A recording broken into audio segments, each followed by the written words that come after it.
ఈరోజు చీమ పావురం కథ గురించి తెలుసుకుందాం. సరస్సులో ఒకవైపు ఉన్న చెట్టు మీద పావురం నివసిస్తూ ఉంటుంది. అలాగే అదే సరస్సుకి ఇంకొక వైపు చీమ నివసిస్తూ ఉంటుంది.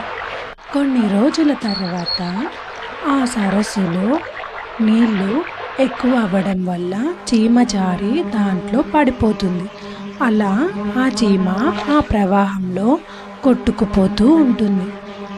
అప్పుడు అలా కొట్టుకుపోతున్న చీమని దూరం నుంచి పావురం గమనిస్తుంది.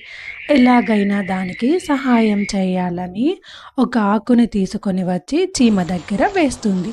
చీమ చిన్నగా ఆకు మీదకి ఎక్కి ప్రాణాలను దక్కించుకుంటుంది.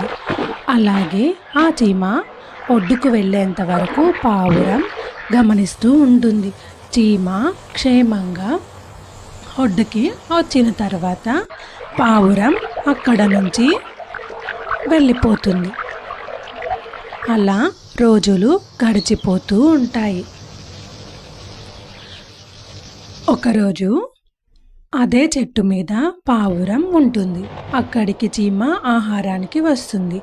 అప్పుడు దూరం నుంచి ఒక వేటగాడు పావురానికి ఒక బాణం గురి పెడతాడు. అది అక్కడే ఉన్న చీమ గమనిస్తుంది. వెంటనే వేటగాడు దగ్గరికి వెళ్ళి చీమ కుడుతుంది.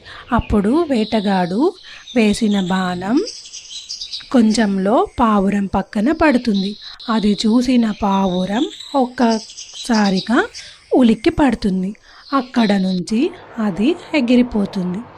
ఇక్కడ చీమ చేసిన సహాయం పావురానికి తెలీదు. అలాగే మనం కూడా ఎవరికైనా ఏదైనా సహాయం చేసినప్పుడు అది వాళ్ళకి తెలియకపోయినా దాని ప్రతిఫలం మాత్రం మనకు ఏదో ఒక రోజు తప్పకుండా దక్కుతుంది. Please subscribe my channel.